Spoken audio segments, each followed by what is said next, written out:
Ginny has painted a lighthouse, and the lighthouse is pretty much how she wants it, but it was too close in color to the sky.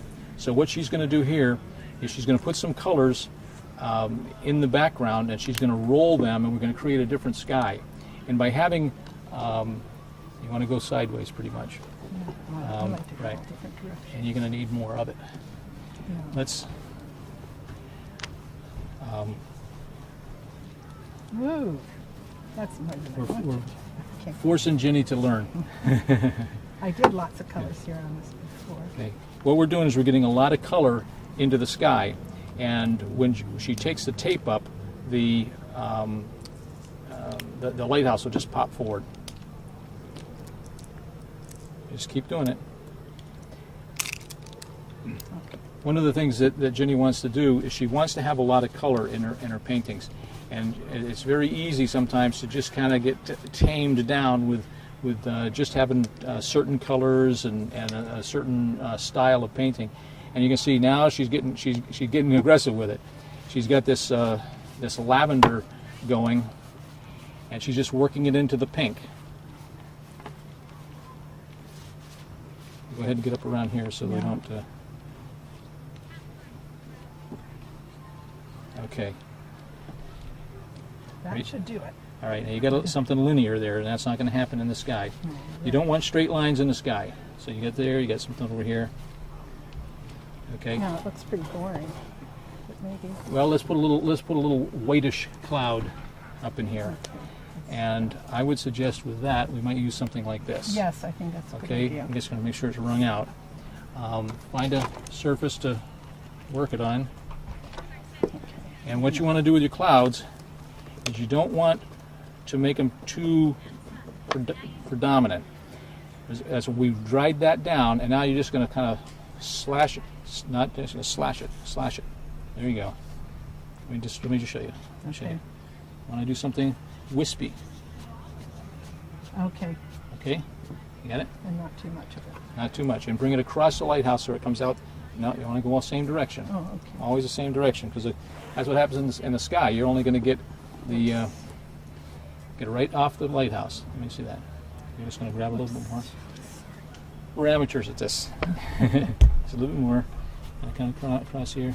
Oh yeah, good idea. Okay, and it's just this. And up here, the same thing. That's Okay. nice.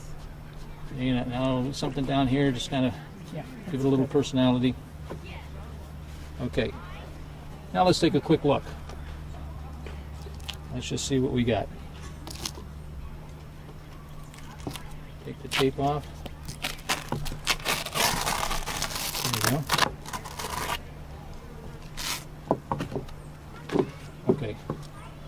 You're right. That did make it pop. Okay, just brought the lighthouse completely forward. Good. Painting's not difficult. We've got people coming by here all the time, and they go, "Oh, I wish I could paint," and I can't paint. And the truth is, they've never really tried. They've accepted the fact that someone along the way saw something and they didn't like it, or they didn't like it, and they've just come to the conclusion that they can't paint. I didn't paint till I was 54. Never wanted to, never had any interest in it. Inherited a set of paints, sat in the closet for 10 years. My wife finally said to me one day, she said, "Look, you either take those things out of the closet, open them up, see what's there, you don't even know if it's any good, use them, or they're going in a yard sale." So I opened them up, I started painting, and the next thing you know, about my third or fourth painting, I said, "This is easy, I can do this." So now I've been painting about 10 years. I now teach painting at the local technical college. Ginny is one of my students. I think the uniqueness of the way that I teach is that I ask the student not to think. See what you're going to paint, and then just intuitively respond, kind of a gut instinct to it. Go from what you see to your eye to your hand. Don't let it go through your brain. When it goes through your brain, you start thinking, and thinking's what has got you all messed up. That's why you think you can't paint. Just experience what you see in front of you, and just let it erupt onto the canvas. What I've done here is what we've set up in front of the lighthouse, and The most important thing in a painting is that you have good composition. If you don't have good composition, you don't have a good painting. No matter what colors you use, no matter how masterful your strokes are, if the composition is poor, the painting will be poor. So what I've done is I take, this is acting as my frame, and I just hold it up and I find what it is I want. And what I've got, I'm looking, well, this is not straight up, but it's probably 60 degrees up through these leaves. Some are coming up, some are coming down, some are coming across from the other side. And so I've got leaves all around this. And so what I've done here is I've kind of penciled in my lighthouse, and all I really did is I took a light color, a light gray, and just put the sort of the circleness of the areas up there, and then the lines of the lighthouse, sides of the lighthouse coming down.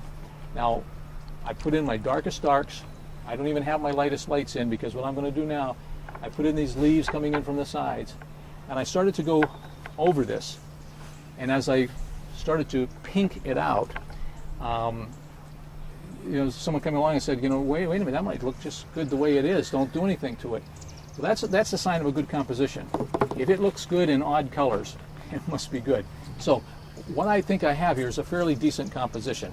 And now what I'm going to do is I'm kind of painting over it.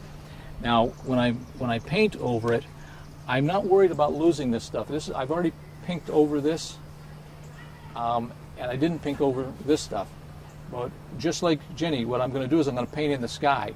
When you're painting, you want to paint from the furthest point that you can see to the nearest point, far to near, light to dark. So dull colors to bright colors. So if you just keep those things in mind, so I'm dulling this over to get rid of the pink in the background, and then I'm going to put a sky in. Just like Jenny did a sky, I'm going to do a sky here. I'm going to use a roller, and I'm going to try and do this vertically. I don't know how it's going to work, but we'll see. I'm going to have to move quick. So I'm going to put my pinks down.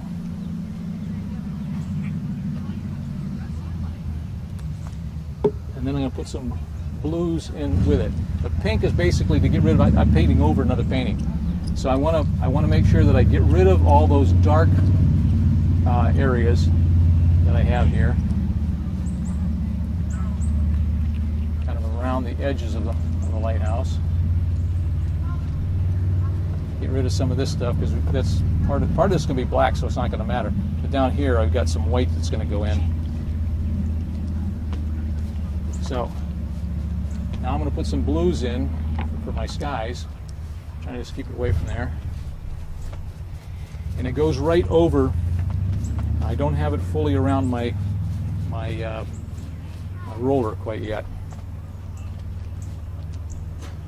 A little friendly thing there. By the way, when you're painting, don't wear anything that you plan to wear again, or for any other type of functions. It becomes a painting shirt. Why do I have pink in the background, you probably are thinking? And the answer to that is that there were some studies done with weightlifters, and what they found was they could put a weightlifter in a blue room, a green room, a brown room, a red room, a yellow room. It didn't make any difference, and they could always lift about the same amount of weight.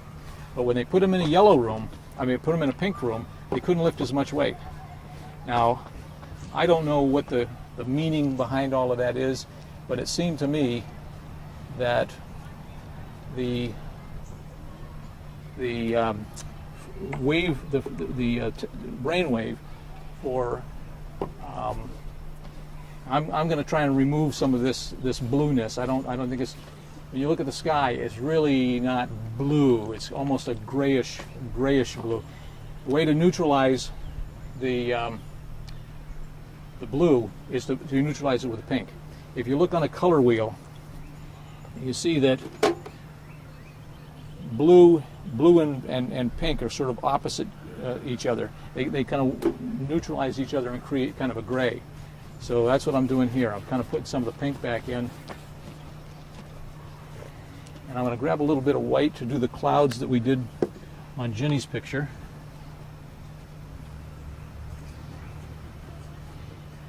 lot of these colors get blended very closely together. The whites, the pinks, the blues, they form a gray, and now I'm putting a white in as a kind of a light cloud against those. Okay.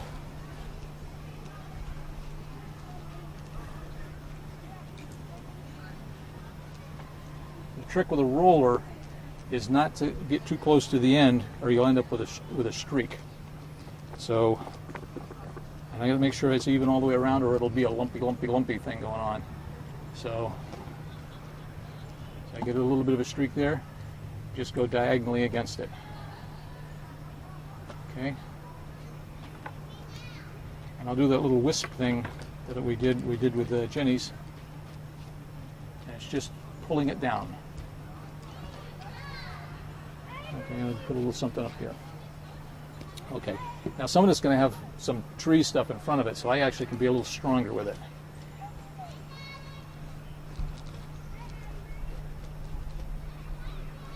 Okay.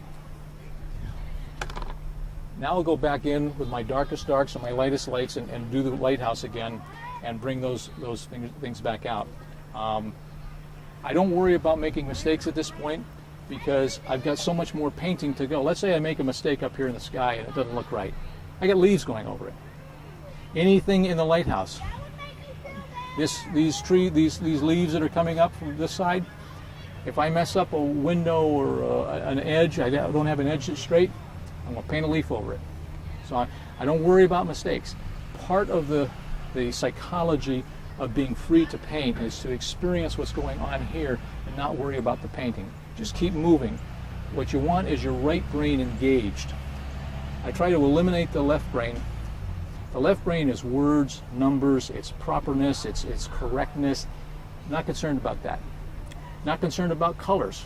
When you stop to make colors and get a specific color, you got your left brain involved because you're using logic and reasoning it out. Don't want to do that. I just want to experience it. What I'm trying to do is, with all the students, no matter what they're painting, is to experience what it is you're painting. Become completely absorbed in this environment. You can feel the sun, the breeze, the ground. You can see this color. The lighthouse is man-made. Everything else around us is nature. I want to be completely imbued in the nature, and this stands out as an exception. When people come to us, and we watch them, and they talk about, oh, they're painting and so on and so forth, but they can't walk straight when they're looking up and their necks are crooked around because it's so high. They're so close to something that's so high. It's an unnatural thing to try to walk straight while your head is looking at something up in the sky. That's the essence of the painting that I want to get here. I want you to know that you're looking up between some trees. So by having the angle of the lighthouse, it positions you. The position of the viewer is identified by the angle to the subject matter. And so by painting the underside of the place where people are standing up there, it puts me right under the lighthouse. And these trees, I'm kind of poking up between. It gives a sense of distance too. This is a painting that I did the last time I was out, and it was from a little different angle, but it has the same idea. I wanted something close to give the lighthouse a sense of proportion and distance. We did the sky. Actually, in this one, I did the lighthouse first, and just like Jenny, I taped it over, and then I put the sky in behind it, and then I dropped the rest of the lighthouse in. It doesn't make any difference what brush you use. We're using rollers here because the rollers give us a linear sky better than stroke, stroke, stroke, stroke, which can get a little choppy. So what we've done here is we've rolled that sky in after taping this up, and then put the rest of the lighthouse in. This is actually a sponge. This is a fan brush. We've got a couple blade brushes in there that we've used to just show that how much colors really don't matter. Over here, these palm fronds, red, purple, blue, light blue, pink, sandy color. It's all different kinds, all different colors. The eye will accept what you give it. And so I put a lot of, for example, I have red in the lighthouse here. Well, there isn't any red, but we get a lot of colors that make up black. All the colors combined make up black. It's a matter of what gets reflected off of the lighthouse, what gets reflected off. This, for example, is not white. It's actually a lavender and a purple here, but because of its relationship to all the other colors, you'll accept that oh, that's a white, that it's white. It's just that that side is shaded. So one of the things that I use, I don't see it here, for my trees is I was out doing something else, and I don't do a lot of outside painting. Most of my stuff's inside, but I was outside, and I hadn't put my sponges in to make my trees. So when I got to the location and came time to do the trees, I'm looking around on the ground for leaves, for pine cones, for something, for moss, for something to make it work. And I went back to the car to see if maybe I had a towel or something like that I might be able to dab with. But I had my lunch was there, and I had broccoli. And so here I am in a park in downtown Beaufort with broccoli as my brush. Some people come along and they didn't speak English, but they were headed to the marina and they go, oh, broccolette. So, and the kids, I set up an easel for kids to paint, and they were having a great time with it.